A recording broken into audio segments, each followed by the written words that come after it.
Well, folks, the stock market has switched in an absolutely massive way. I got to take you through exactly what's going on in this video. Very serious video here today, folks.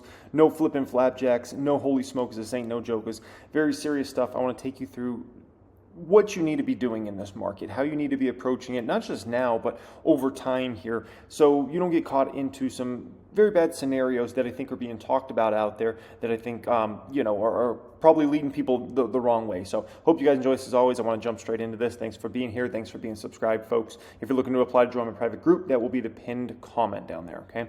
So first off here, I don't know if you guys saw the price action today. Some stocks are doing absolutely tremendous, right? You got Tesla stock making a 5% plus move here today, so all of us Tesla shareholders are looking great today.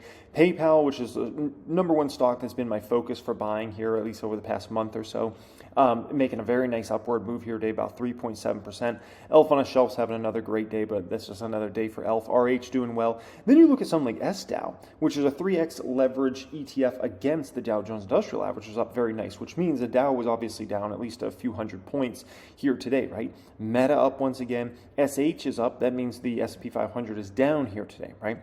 Now, you go ahead and look at these safety stocks. Safety stocks, a lot of Red Dead Redemption out there here today, right? And these safety stocks, these have never been safe. Okay, they've never been safe. They're looked at as safe, and the market thinks they're safe, but the reality is they're not really safe, okay? As somebody that's went through hard times before, people think like, oh, Campbell Soup's going to do well if people are in hard times. No. We're going to eat ramen noodles that are 15 cents, okay? We're not going to eat flippin' flapjack and $3 cans of whatever they put in that Campbell Soup stuff, okay? You think we got money for jelly if we're going through hard times? No, we'll eat a syrup sandwich, okay? You think we're going to buy name brand ketchup and mustard? Come on, man. You think we're going to buy name brand toilet paper and paper towels if we're going through tough times? No, we're going to get the cheapest one on the shelf, the store brand stuff, right? And so, just keep in mind, a lot of times they say these are safety stocks. People put money there, but they're not actually nearly as safe as people. And I got sucked into this, okay? Something a lot of people don't know is when I first got in the stock market, because I was getting in the end of '08 into 2009, guess what? I got a story for you, okay? The guy you're watching this video, I got sucked into these stocks in my first year. I invested in so many of these stocks that are supposed to be safety stocks, so many of them. And meanwhile, I watched the indexes roar. I watched countless stocks go up 50%, 100%, 200%, 300% over the next 12 months after I got in the stock market. And meanwhile, while my stocks were there, 3% gains, 5% gains, but I was like, oh, this is supposed to be safety. Like, these are supposed to be the good stocks, okay? And just no, okay? But that always sucks a lot of people in, thinking like this is a safe place to put money. No, okay? And especially as you start to get the market to go any sort of positive momentum, oh my gosh, these lag such in a meaningful way that you're like, why did I ever stick money in them, okay? Why in the world did I ever stick money in them? You look at the Dow here today, a lot of stocks in the Dow getting hit pretty hard today. Intel was down nearly 4%. Nike down another 3.5%. Nike can't do anything right now. Boeing, 3.5%. Boeing's a nightmare stock. This is, a lot of people have asked me over time, Boeing, this is for years. And this is just a nightmare stock, man. Every time you think it's going to go well, it goes bad. That's why I'm just like, I'm okay without Boeing, okay? You got Chevron down about 2+% here today. Goldman Sachs got hit pretty hard, and this matters significantly for the Dow Jones Industrial Average because I believe Goldman Sachs is the second biggest weighting in the Dow Jones Industrial Average, only after United Health. 3M, another stock a lot of people ask me about. 3M, not interested. They're in a massive lawsuit situation right now. I don't want any part of that, okay? Oil and gas stocks, the ones everybody wanted to flood into, and all the Wall Streeters like, oil and gas stocks, oil and gas stocks. These stocks are just can't get out of their own way. And then you look at another day like today, just Red Dead Redemption across the board out there. To put this in reference, this is just year to date. Look at a stock like Devon Energy. It's down about 17% year to date. NASDAQ's up 31%. A stock like Tesla's up 153%. I never understood why people like to flood money into these, plays that just, who wants to be in oil and gas stocks long term? Like, seriously, I just watched so much CNBC and stuff, and all these Wall Streeters talking about oil and gas stocks last summer into the fall time. That's where you need to be positioning into. And I'm just like, why? You got governments around the world all trying to move to sustainable energy, pumping tens of billions, hundreds of billions of dollars out there. They all want to move to solar, to wind, to battery technology to be able to capture the energy. They're all trying to move to renewables. And so you got the whole you get the whole world wanting, even in the Middle East, they're trying to do that, and that would be the last place you would think they'd want to do it. Everybody's trying to move to renewables, and yet you want to be in something that long-term is not a good place to be. Like, that just doesn't make financial sense. Of all the places you could put money in the market, you'd rather go against all the governments of the world that are, doesn't seem very interesting to me, okay? Does not seem very interesting. Now, the public account here today had a great day, right? Up $24,000+ in the public account here today, and that's with the Dow, S&P 500, and the NASDAQ all being down. And yet we had a $24,000 gain here today, right? And this for some very specific reasons. You know, you look at a stock like Meta. This stock continues to soar. It's our biggest position in the public account, right? Up another $6,000 here today. The best part of Meta, and this is important for anybody that's interested in the stock or trying to, study it more. Here's just an interesting perspective, or owns the stock. We haven't even gotten to the good part of Meta yet. All we've gotten to so far is like all the job cuts and what that's going to do to the profitability, and the margins are going to expand rapidly, and the EPS is going to go up like a rocket ship over the next several quarters. But we haven't even actually gotten to the good numbers yet. Okay, keep in mind political season's coming, which means there's no one that really benefits bigger from political season than Meta. Which, going into the next election, obviously we're going to have primaries coming up. Then we got the big dog election. Guess who makes more money than anybody from that? Meta does, okay? Political season is going to be a big boom. Quest 3, I think, is going to be by far the biggest physical product launch Meta's ever had by a mile. You got IG check marks, which is starting to become a big recurring revenue stream. That's a brand new business that they don't even have to comp against year over year. That's getting rolling here. That's very exciting, right? The ad market's getting a much healthier market than it was at, let's say, this time last year. So that's good. That's going to mean ad rates are going to start going up quite a bit for Meta overall. IG Reels ads are going to start kicking in, where that's just been a money suck for the company to now it's going to be a money generator. And WhatsApp monetization is just early days. So, I mean, there's so many growth vectors, and there's more than this, that are just, going on for this company over the next 12 to 18 months that are insane for this company. So they're in a very, very good spot. You look at a stock like Tesla, right? Up another $23,000 here today. And keep in mind, this is during a period of bad consumer confidence, which consumer confidence is everything when somebody goes to buy a home or goes to buy a car, right? And so you look at Michigan consumer sentiment, that they've been doing that for, since probably my parents were born, honestly, right? And you look at something like this is the past 25 years, this is the lowest point we've ever been in the history of that consumer sentiment. You could back it up to max. This is the lowest point we ever were in history. For the past year, consumer sentiment has been in a horrible place. Now imagine what's going to happen to somebody like Tesla if, dare I say, consumer sentiment gets in a better place. What's that going to mean for their business model when consumers are actually confident in the state of the economy again, when they're confident in what the future inflation rates are going to be? What do you think that's going to mean for a company like Tesla? It's going to be a massive, massive boom for a company like Tesla, right? Now, you see the Dow Jones Industrial Average, right? And this is year to date for the Dow Jones Industrial Average. The Dow Jones Industrial Average is getting beat substantially by inflation this year. Now, this is a disaster, folks. This goes to show you the risk of being caught into the belief that the indexes are your savior, okay? The indexes are going to save me. The Dow Jones Industrial Average is getting wrecked by inflation. Not even the other indexes, just by inflation alone, right? And that's substantial, because if you are investing and you can't even keep up with the rate of inflation, you have no chance in this game. If you are losing to inflation, you have no chance. Zero, okay? Like, at that point, it's a no-go. Now, to show you the math around this and how impactful this is and how I think wrong people have been taught in this whole game, okay? The median household income is around $70,000-ish, okay? Let's do a little math on this, okay? So, let's say your household income is $70,000. You're going to have to probably give up $20,000 of that or so to taxes, right? You got federal tax, you might have state tax if you live in a place you got state tax. You got a million other taxes out there, so at least $20,000 of that $70,000 is likely going to have to go to taxes, right? So now you got $50,000. Well, you're going to need to live $40,000, okay? Especially if you're a household, maybe you've got a kid or two, or a significant other, like. Housing, cars, insurance, all the different insurance you need, health insurance, car insurance, home insurance, renter's insurance, oh my gosh. Your phone, your internet, all this different stuff. Like, you're easy spending $40,000 a year on just living, okay? So that means maybe you're lucky, lucky to have $10,000 at the end of the pie.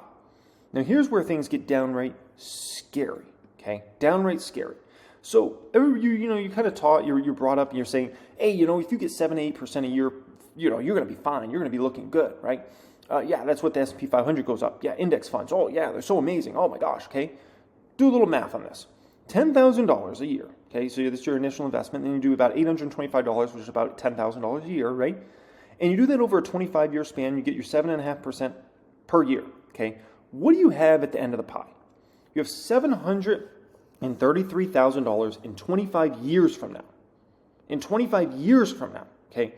Now, keep in mind, in 25 years from now, I think $733,000 will really be like, in today's dollars, like $400,000 to maybe $475,000, okay? A very small number. So this is not getting you to the promised land or anywhere even remotely close to it. This is not getting you to early retirement. This isn't even getting you to a decent retirement.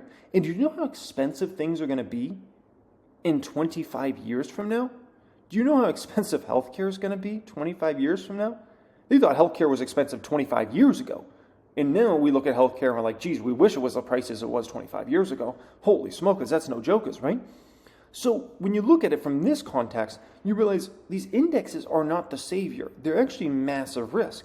Never mind when you got extremely experienced investors like Stanley Druckenmiller, right? Who's saying we could have a situation where the indexes go nowhere for a decade. When gentlemen like that are as experienced and as successful in the financial markets as you can possibly be, say things like that, people need to wake up and realize the risks.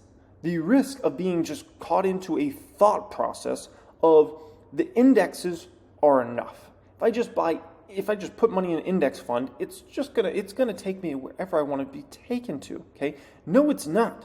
You're gonna fail hard. And the worst part is you're not gonna realize you failed hard until it's far too late. That's the scariest part of this whole game. Okay? Here's a fact for you. You need one of two scenarios. Either you're going to need to invest way more than $10,000 a year if index funds are going to get you to the promised land. I can tell you that. You're going to need to be investing $25,000, $35,000, $45,000, which means you're going to need to have a massive amount more in income than expenses, okay? And you're going to need to make bank. So you better get a great corporate job, or you better have a very successful business if you're going to cut it, okay? The second thing is, you're going to have to either get a way better return than 7.5% a year, right? Which is what they say, SP 500 goes up 7-8% a year. That's going to be fine for you, okay? The bottom line is math. Simple math tells us we're not getting there. We're not even getting remotely close to where we need to get to unless we do one of these things or both of these things, right? Be able to invest more than $10,000 per year or get a way better return than 7.5% per year, okay? And so there's a thought process that the easy way out is just going to take care of me. The easy way out never gets anybody anywhere. And this market is switching in a massive way. We are going into a stock picker's market that could honestly last. A stock picker's market could last for 5, 10, 15, 20 years. We've gone through these markets before in the past where you get into a stock picker's market. And I can make an argument that, honestly, if the S&P 500 over time is only going to get you 7 to 8%, you're always in a stock picker's market because there's going to be stocks that are doing far better than that. And the ones that know how to do this game, right, are going to have tremendous amounts of success. And I'll put it to you like this, okay? In life, you must work for success. There's no such thing as being super successful or even successful in any realm without putting in a lot of work. That is life. Like at some point in time, you have to wake up to that reality. And I'll put it to you like this, okay? I remember in middle school, I was trying to figure out this whole life thing and how things worked, right? And I didn't really work very hard at anything, to be quite frank. I got bad grades. Other kids got good grades. Why? Because they outworked me, right? I remember trying out for the basketball team in middle school, and I didn't make the team. And I cried. And then over the years, I look back and I'm like, why should I have made the basketball team? I never even practiced. I thought I would just show up and I made the basketball team when there's 100 other kids that are trying to get those spots. Are you kidding me? Are you kidding me? Okay? So middle school was like the first time I got a little bit of like reality of like what life's really about, okay? And in the high school, it hit me a lot more. And I started to see like, oh, the people that are really working out here are having actually lots of success. And the kids that aren't working aren't having success. And so by the time I got finished with high school, I kind of realized what life has going for it, right? And in college, I went ahead and started adapting those principles. And in track, for instance, I outworked all my teammates. And guess who got the biggest results? I improved the most on the team by far in terms of what I started at with the freshman year versus where I exited the year at, my sophomore year. There's no one that improved as much as I improved. Not even close in terms of how much I dropped my time versus how much everybody else dropped their time. Everybody else made small improvements or mid improvements. I made ridiculous improvement over that time. But why? I outworked everybody. Everybody, would get done practice and call it a day. I would get done practice and then I would do abs, then I would climb the stadium, I would do lunges, I would go home and work out, I would go to, the gym, I would pay like $19 a month to join, go do squats, go do a whole leg workout afterwards, right? I outworked everybody and I got the best results. And then I started to learn about the stock market while I was in college. And I'm like, oh my gosh, there's all this opportunity to make these investments and have this success and have money compound over time. And I'm like learning all this. And I'm like, oh my gosh, like this game's going to be really, really fun, right? And then I, got into relationships and I learned like, oh, you got to put in work to have successful relationships. You can't just have a girlfriend and like not put in any work or it's going to fail, right? And, you start learning, because your friendships start getting divided and you start realizing, oh, I have to actually like reach out to people. I have to actually work. If I want to keep relationships with friends or significant others, I actually got to work at this, right? And the difference between somebody that has a successful relationship and doesn't is one of the parties or both of the parties stop putting in the work. That's how friendships break up. That's how girlfriends and boyfriends break up or marriages or anything like that. One of the parties or both of the parties stopped putting in the work toward each other, and so the relationship fails, okay? There's your best relationship advice you'll ever get. You don't even need to see a relationship counselor. You just got it, okay? Put in the damn work. You guys don't put in the work, you will have a failed relationship. I promise you that, okay? And then I entered the workforce. And by this point, I was already convinced, like, I'm going to outwork everybody and I'll get the most success. And damn it, I did it. And next thing you know, I'm at the highest bonus in stores. I'm making the most money for anybody at my position. I'm getting promoted. I'm moving up the ranks, putting in mad work, making sure everybody knows I'm putting in mad work, having this success. I start my real estate marketing company, and I built one of the most successful real estate marketing companies in a matter of a year or two, being the worst photographer, videographer in the state of Nevada. And I built relationships with many of the best customers you could possibly imagine, just off of pure work and tenacity and just staying after it and just outworking everybody else, right? On YouTube, when I got on YouTube, there's only one other finance creator in the world that has 4 silver play buttons. They're my neighbor. That's the only other person. There's 2 of us in the whole world in the finance category, right? And in the stock market, it's the same exact thing. The ones that put in the work are going to be the ones that get all the success. And if you do not know what you're doing in this game, I promise you, you will not make it. You will not make it. If you do not know what you're doing, you do not put in the work, I promise you, you will not make it. And unfortunately, it's not going to be for another 10, 20, 30 years that most people wake up and realize, oh my gosh, what they told me, save a little bit of money, invest in SP 500. Oh my gosh, I don't really have anything. Have people even taken into account, what if we have a period of high inflation like we had in the 70s? What do you think is going to happen in that sort of situation? Can you imagine the prices of everything? If you had to go through a decade of high inflation? This is where people have to wake up. And unfortunately, I can tell you 99% of people are not woken up right now. And I'm just telling you, take this stuff serious because you will pat yourself on the back over time. You've got to learn individual stock picking. You don't, you will be left behind. And I promise you that. The ones that will have this most success, that will go on the vacations that everybody wants to go on, that will live in the type of houses that everybody wants to live in, that will drive the type of cars that everybody wants to drive, that will retire when they want to retire, they'll be able to do stuff with their families that other people just can't do. Those will be the ones that will outwork everybody. It's always been that way and it always will be that way. And unfortunately, I think a lot of people are just in their delusional phase right now of thinking whatever they're doing, the bare minimum is going to get them by. And they're going to get cut from the basketball team. And they're going to wake up one day and realize what the hell's going on. And then hopefully, they'll probably blame it on the politicians, or they'll probably blame it on the system, or who knows what they're blaming it on, rather than looking at themselves and saying, well, did I really put in the type of work necessary to live the type of life I want to live? And that's going to be a moment of reality for folks. That's going to be an interesting moment of reality. Because when that hits, that's where you either have to accept it or you have to, once again, just push it off like it wasn't your fault. At the end of the day, I recognize my failures, and I outwork. And that's just the way it is, and that's what you folks got to do. And so, if you don't know what you're doing in the stock market, apply for my private group. If you don't want to learn from me, go learn from somebody else. But damn it, you better get learning. That's the bottom line. Get learning. You better understand income statements, balance sheets, companies, SWOT analysis, the whole deal. Valuations. How do you value a company? If you don't want to learn from me, go learn from somebody else. But just get on the ball. Get learning. Because I promise you, you will pat yourself in the back long term. And you don't, you will be left behind. And I will promise you that. It's always been that way and always will be that way. Okay? This market has switched up in a massive, massive way. A lot of people have gotten very used to easy ways, the ways it was done in the past. It's not going to be that way in the future, folks. Hope you enjoyed today's video. As always, thanks so much for being subscribed. A little more of a serious video here today, folks. But, I want to make sure at least everybody that watches my channel is woken up to this because, unfortunately, people are fed a lot of stuff out there. And it's just, when you actually do math, you realize, damn it, it's not going to work. Appreciate you guys. Much love as always, and have a great day.